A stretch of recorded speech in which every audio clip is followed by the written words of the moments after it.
Ta-na-na, we are back, and yes, as you can see, Ajibike Anjoriojo is right here with me, actually, and the conversation earlier, it's it's like a mixed feeling for me. Tell me about it. As much as it's the way I like the passion at which these people were talking. Definitely, right? And sometimes you get to see people like that, and you're like, you want to feel emotional for them, but let you understand, they don't want guy, you to forget, see them I that am way. human just like you. Yeah. And we just have to just embrace them together and just do life together. Definitely. I mean, gone are the days that we seclude some set of persons from some set of persons. Right now, they don't see themselves with, there was this time we brought those ones with, they don't call them disabilities anymore. People living with, I can't remember the right word we used for them. We spoke about having pathways for them, making them access everywhere that we can access. So yes, we all come together as one. I hope that was an enlightening one to our viewers out there. And that brings us down to our second guest for today. There is this part that we should not overlook anymore in our generation, which comes to agriculture, and a whole lot of us are actually dabbling into it now. I mean, gone are the days when people have houses and lands. Have you heard? No wonder they call them agbeloba. Now I see the reason why they say these things. So agriculture is a sector, is a part of us that we should not overlook right now. And that brings us to our second guest for today. He's an household person, he's a part of us. He comes here on and on, he speaks about entrepreneurship. But today we're going to be targeting agriculture. So today we have Mr. Bolaji Jegede. He is the CEO of Eternity Stone Group, and we're going to be speaking about the global action, local impact, empowering communities for effective advocacy. Am I right about that? Of course, exactly. Okay, Mr. Bolaji Jegede, good to have you. It's good to be here again. I like the sound of it's good to be here. It's the excitement. It's like what I said earlier is right. You will know that his standing and composure self shows that farming is for the rich people. the era of saying, what I see is someone who has so gotten used to coming on board, and every time he wants to say something, let us just fire down. Let's get this. Is in the olden days, you will ask children, how many of you want to be farmers? Nobody will raise hand now. But now, if you see farmers, if they say how many of you want to be farmers, you better raise your hand, because Agbeloba are kings. Mr. Bolaji, welcome. Thank you very much. Okay. What does boosting Osun agriculture mean in practical terms for farmers and the general public? Okay, so when we're talking about boosting agriculture in Osun State, yes, it means basically that we have to move away from subsistence agriculture to technology-driven agriculture. Explain subsistence. So subsistence means that you're just small older farmers farming at the back of your house. You just have maybe 1 acre, But that's not the way you can improve food security. So we have to move away from this small-scale farming to mechanized farming. You said something just now. Are you saying 1 acre is small farming?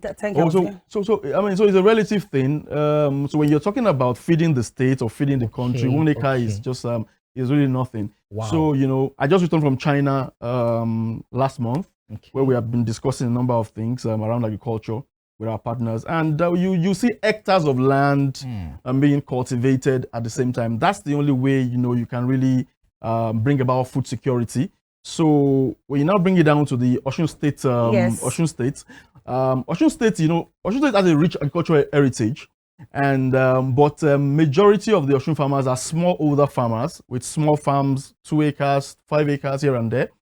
So to boost agriculture in Osun State, we have to be looking at how can we mechanize agriculture, how can we make modern tools and technology available to farmers, how can we make improved seedlings available to farmers that give better yield, and that's the way in which we can actually boost agriculture and ensure that there's food security in Osun State. Now, all right, now bringing this into practical terms and reality now. Okay. Now, what are the viable ways? Now, a lot of persons are struggling with. Now, one of the things that make people run away from agriculture is because they don't have funding. So they tend to believe that they have to use their own strength. And when they get to use their own strength, they get old in time. And youths of nowadays don't want to grow old in time. They want to have their money and still look young. Now, what are the practical ways by which we can get to bring in people to have this interest in sustaining agriculture and having a food security, especially in Osun State? Yeah, so people, especially young people, they shy away from agriculture because of so when you think about the way we've been doing agriculture in the past, it's very labor intensive. You're using small equipments. People still use things like hoes and cutlasses. If people kind of get tractors to lease and just plow their land for them, and that could be laborious, and young people are shying away from that. Of course. But so the way to actually bring young people into agriculture and make it interesting is to mechanize it. So when you use technology, things like now we have things like handheld tractors. So there's some of them that we're going to be bringing into Nigeria. So actually, we're going to be assembling them in Nigeria. And so those handheld tractors, you can just it's just like a bicycle. You're just pushing it, and it's plowing your land, and it's harrowing the land, and that's fun. You can actually have as a young person, you can have your music headset on, and you're just pushing. Before you know it, you've already gone five acres. So it's more like you're working the farm. It's more like you're just doing a leisure exercise. So it's like leisure. It's like leisure. And so that makes agriculture very interesting. And one of the other things that we're doing these days is what you call greenhouse farming, right? So greenhouse farming, you have these greenhouses. You might have seen them around. They're like transparent. We control the environment, and everything is neat. There's nothing is messy around there, and that way you can actually grow crops all year round. And so basically, agriculture itself has become the new gold, right? So the way to attract people really is to show them that there is a better way to do things that is not really labor intensive, and that you can be farming, and it can be fun, and you can be making a lot of money. Actually, now, with the rise in food prices in Nigeria, this is time for farmers to really cash in. And if there's any other time that young people need to be in agriculture, it's now. Because when we implement some of the things that we're trying to do now, which has to do with mechanized agriculture, now we have tractors that, like I said, handheld tractors. We have 15, 16 to 85 horsepower tractors, even 440 horsepower tractors that can be used very easily, And that's one of the things that we will be doing. We'll be assembling some of these tractors already in Osun State. With some of our Chinese partners. That the goal for us really is to be able to improve food security, not just Osun State, but actually in Nigeria. And I believe that those are the kind of initiatives that we are pushing and we are moving forward with. And we believe that when those things come on board, young people will be attracted into agriculture. Now, for the sake of our audience, I need clarity here. This partnership you're talking about, is that the Osun State government's work or a particular group doing this? No, so to be clear, so it's not the Osun State government. Because I was kind of confused. It's our organization. It's our organization that is working with international partners to bring about the food security in Nigeria. Not just Osun State, but Osun State first, then cascade to Nigeria. But of course, the state government is fully supporting what we are doing. We've been in talks with them. The commissioner for industry and commerce, absolutely wonderful man, supporting us with all the step of the way.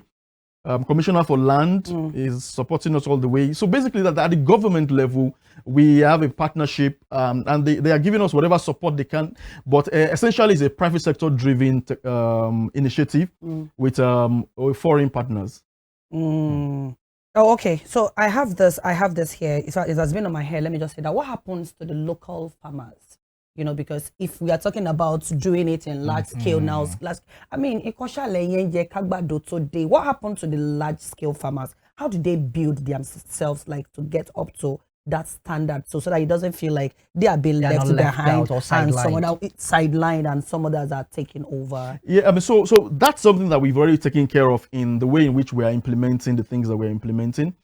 We have something called the local content policy. In the organization. What that means is that the local people, number one, local farmers will get a lot of trainings And when we bring in these when we begin to assemble these tractors and equipment, they'll be made available to the farmers. So even farmers that are already, struggling with the local way they do their things, they would actually find it easier, and they can now even plow more land. They can actually cultivate more land, and so there's going to be a lot of training. There's going to be a lot of training. And one of the good things that we have done is in our agreement with our partners is that we're going to domesticate the research and development in Nigeria. So we are not just going to be bringing what is being designed for foreign environments. We're going to be designing it in Nigeria for Nigeria and basically for African environmental conditions. So because the kind of tractors you use in Europe, China, is different from the kind of tractors you need in Nigeria, particularly because in Nigeria, the soil condition varies in the south, in the north. So you have to put all those into the design factor. And that's why I said to the Chinese, I said, look, what I'm trying to do is revolutionary. And so we're not just bringing in anything, we're going to design it for the local environment. And we're going to domesticate the R&D in Nigeria. And whatever new things we discover as we do this will be patented for the Nigerian company. Quick one, Mr. Bolaji. Now, these tractors that we speak about and the local farmers that we have here, is it that they're going to have to buy it? Is it that they're going to loan it? I mean, how does that come into play? Because not all farmers can afford, no matter how little. So affordability, how does it come to them? I mean, how do they get access to it? So that's something that we're also taking care of already. So you see, if you see what's on your screen now, this is a hand-driven tractor. These are the kind of things that we're going to be assembling in Nigeria. And I think earlier you saw me driving a 35 horsepower tractor. So what has happened is that because bigger tractors are expensive, so in Nigeria you have the state governments buying that and federal government buying that, then they make it available to farmers to lease. OSUN'S government just did something like that. Like I was in China when I heard that they were rolling out that program, and and that's why we are focusing on this small kind of thing for farmers, because they're cheaper. Affordable. They're affordable. They're affordable to the extent that we are going to be talking with Bank of Agriculture and Bank of Industry to be able to provide loans for cooperatives. Now you're cooperatives and farmers to be able to access this so we're going to be planning a payment plan that will be easy.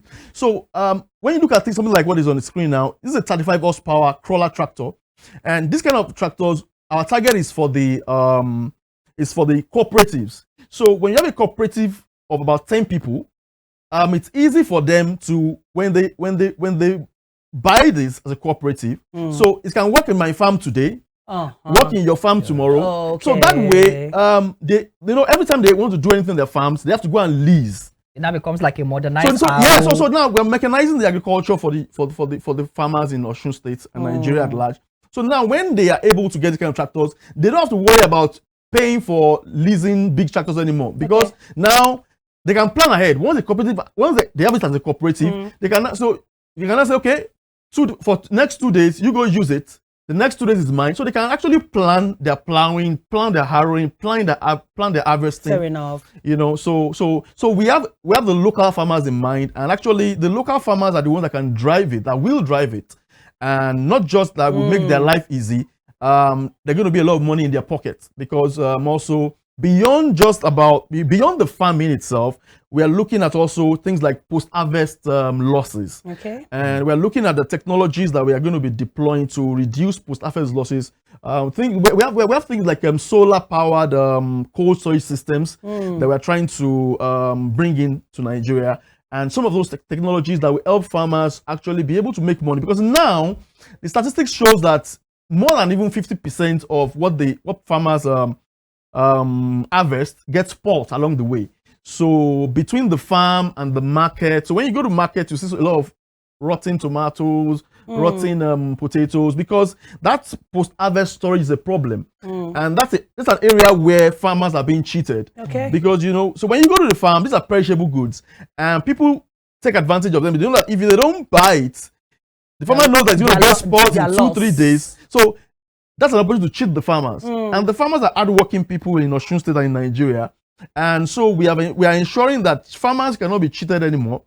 So when we make these large-scale community-based warehousing systems available, cold storage chain systems available, farmers can have a way to store their produce, and they can actually last a bit longer and be able to get the actual value they should get for their product. So it's a comprehensive thing that we're trying to do, and there's actually going to be something like a training institute, along with the assembly plants that we're talking about. All right, coming to, for clarity again, is this initiative just based on horrible like crops and this thing? Do you also have it? Are you considering the aspect of animal husbandry and fishery and all that?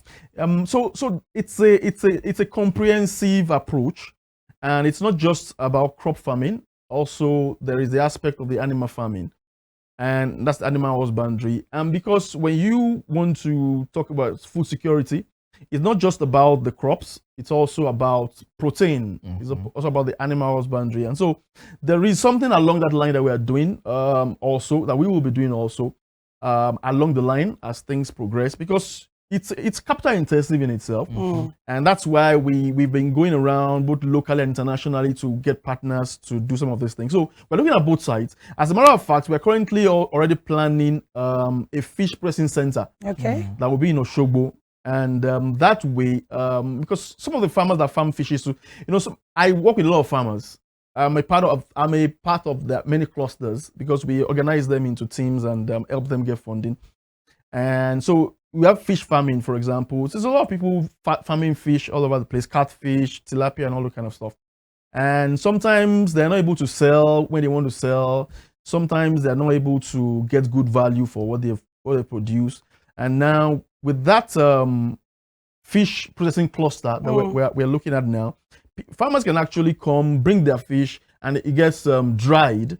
When you dry the fish, the shelf life is improved. So rather than just have your fish, keep feeding them and they're just eating and eating, then they bring it to the center, they dry it, and it moves on to package it, and then the export market is there, because we're working with the National Export Promotion Council in Osun State here, and to see how we can make some of these dried fish in conditions that they are good enough for export and for the export market. So that fish cluster is one of the first things we're going to be doing when it comes to the protein security.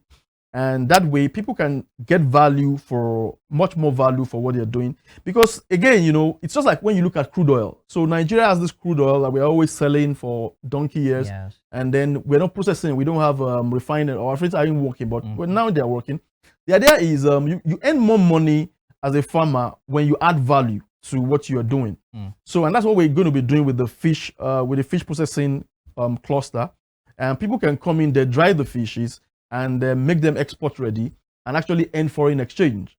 And so what we're looking at is a future for agriculture in Osun State and in Nigeria, where we are not just talking about food sufficiency, but we're having actually a net export of food and protein. And Nigeria can actually earn a lot of foreign currency from agriculture. I mean, so it's very possible. We have this huge, vast arable land that we haven't deployed effectively. And that's what we think we can champion. So we can, for the country itself, is economic diversification, right? For the youths who are largely unemployed in large numbers, millions, they can actually have decent kind of employment and decent kind of business to do across the agricultural value chain. So the agricultural value chain is vast. From crop to animal is vast. And there's a lot of money that can be made along the value chain, from the ground to the table, across Nigeria and across the world. So what we're doing is a very comprehensive and holistic approach to agriculture that takes agriculture from being something people don't want to do to something that people enjoy to do, and people are making money. So because I work with farmers a lot, and you can see the farmers are just pretty much struggling. Yeah, but the future I envisage really for agriculture in Osun State is a scenario where farmers can go on vacation in Dubai because they've done well all through the year. Yeah. You know, so it would be a nice thing to be in California and meet farmers there. Honestly, just here with our families, just chilling, you know. Your farmers. Yeah, so there's a few farmers here and there doing big stuff that can do that. But I think that we must be able to domesticate that some way into the grassroots, where you can have people say, okay, I'm proud to be a farmer, and I'm doing well as a farmer. You know, Mr. Bolaji, because of the warmth of our time, take us through the journey of the food summit you had in November. That was a food summit. I want you to talk about it and what you would want to do differently at the 2.0 edition. Okay, so the food summit last year in OSUN'S State. So basically, the food summit, the idea of the food summit is that every November, we bring the stakeholders in agriculture together to discuss the way forward for agriculture in OSUN State and in Nigeria at large. Okay. And that's what basically it's all about. And that's what it's going to be about again this year in November. So we're going to bring in stakeholders from the policymakers to the farmers themselves, to agri-processors, everybody in the value chain, R&D, and to discuss how we could improve agriculture in Nigeria and how agriculture can be taken to the next level. Because really, you know, the vision for what we're doing for OSUN State really is that by the year 2035, OSUN State should be the food basket of Nigeria. Yeah, you can say that. And I think it's possible. And I think with the strategic plan that we have in place and getting foreign local partnerships, we can do that. So come November this year again, stakeholders in agriculture in Nigeria, all over the world, they will be descending on OSUN State for this food security summit. I'm excited because our partners that manufacture tractors in China, they will be on ground exhibiting. Beautiful. All over the world, we are talking to people who are already showing interest to exhibit. So it's going to be a 3-day conference. There's going to be panel sessions where we are discussing how to move agriculture forward. It's going to be exhibitions where people are exhibiting agri-related products, tractors, processing equipment, all manner of things in the agricultural value chain. I'm a little bit curious. I want to take you back to your trip to China when you were discussing with these Chinese about agriculture here in Nigeria, OSUN State and whole. How were you able to, is it like the first of its kind? Have there been people like you pitch things like this to them, and how receptive were they of everything you had to say about agriculture here in OSUN State? So for me, it wasn't exactly easy. Okay. And it wasn't exactly also difficult. Okay. Okay. So for the Chinese, so I've been talking. I went around. At least I visited not less than 6 tractor manufacturing companies in China. Okay. And what I can tell you is the Chinese are very cautious people. They're very cautious to bring their money into a new environment. You can see caution in the way, Nigerians, we love to do things very fast. But the Chinese are just slowing me down. Let's slow down, let's take this easy.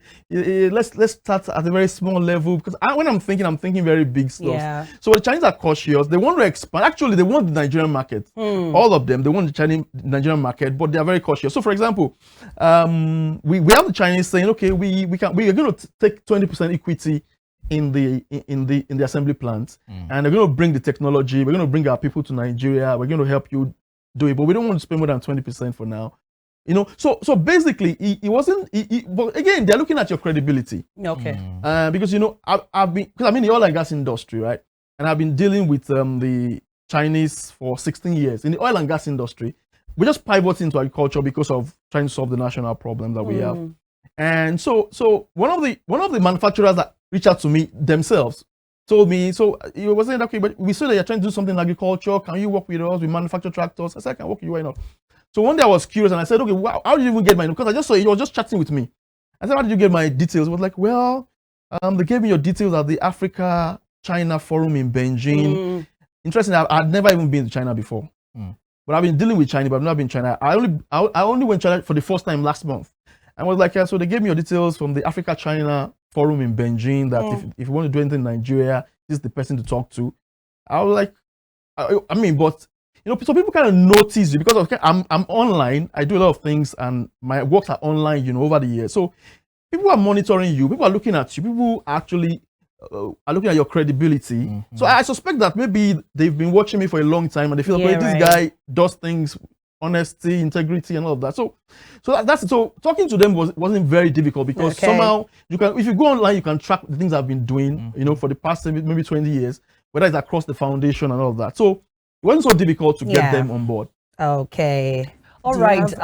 You're well. I think our time is up. Your parting shots to farmers out there and stakeholders on food security. Okay, so to our farmers out there, you are the lifeline of agriculture and food security. Lifeline. So we are here for you, and we're going to be supporting you to take you to the next level. For our youths out there, this is going to be an interesting time. Agriculture is the gold now. And we're bringing technology that will help you grow agriculture, make money in agriculture. And to the country at large, Nigeria, I believe that Nigeria, by the year 2050, will be the most desirable country in the world. And we're going to take it one step at a time. From agriculture, we'll diversify to other things. So big times are coming, good things are coming to everyone in Nigeria. So God bless you all. Farmers are the lifeline. Good times are coming, big things are coming. I'm going to hold on to that. All right, so this is where we're drawing into a wrap on this conversation. It has been an exciting one. I mean, you could see Mr. Bolaji's excitement in the, I mean, how he was just dishing it out. And the confidence there, you know, definitely the youth out there. Only God knows how many youths have convinced already to switch to farming immediately like this. Did he convince you? You said? Did he convince you? Actually, I'm having interest in agriculture. I'm not just ready yet. But before you know it, don't worry. And with this one, Seth. So you're part of the team. Now to plug it.